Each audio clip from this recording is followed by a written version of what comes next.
Châteauneuf-du-Pape, c'est certainement la plus belle appellation du sud de la France.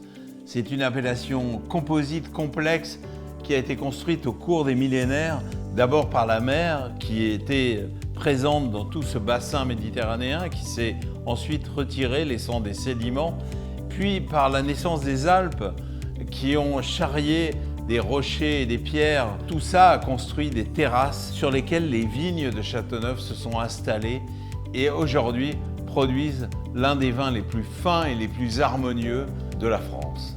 Le cru sud Vallée du Rhône, Châteauneuf-du-Pape, c'est aujourd'hui le cru le plus célèbre qui représente à peu près 3000 hectares.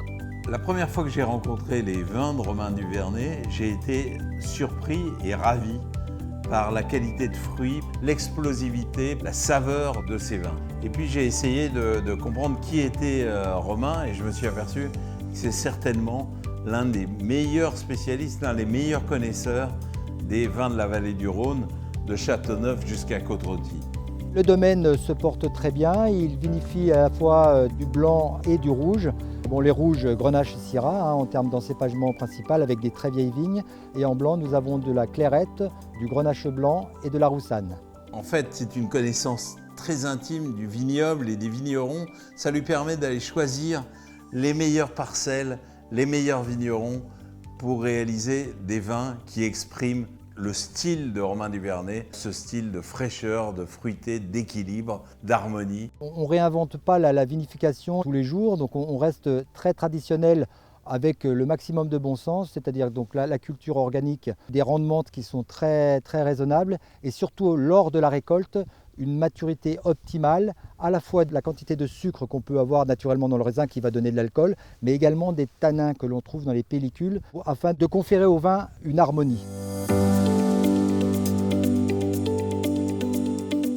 On va déguster le Châteauneuf-du-Pape Rouge Bio 2020, qui était un très joli millésime sur le fruit. Pas trop d'ensoleillement, mais juste ce qu'il fallait pour une belle maturité.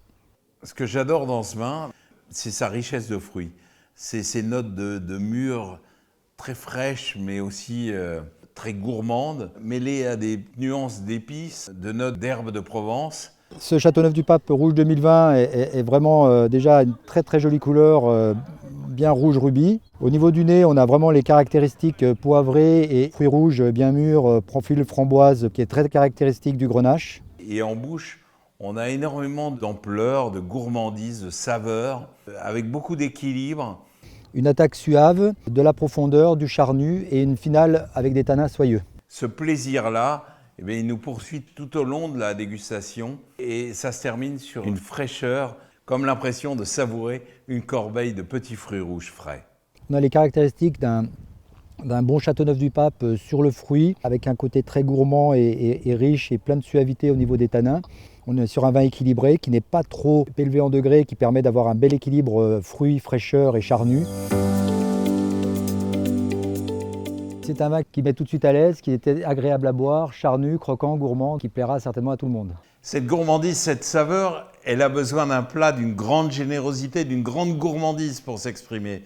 Et cette poitrine de veau à l'écrasé de pommes de terre avec ses légumes sautés au sésame, ça va donner un accord absolument formidable, un accord de grande générosité, de grande suavité, de grand velouté, de grand plaisir. Un vin Châteauneuf-du-Pape comme celui-ci, 2020, irait parfaitement avec des viandes comme le gigot, le bœuf, avec un bon gratin dauphinois, une purée de pommes de terre. Je vous souhaite un très bon appétit et une grande dégustation.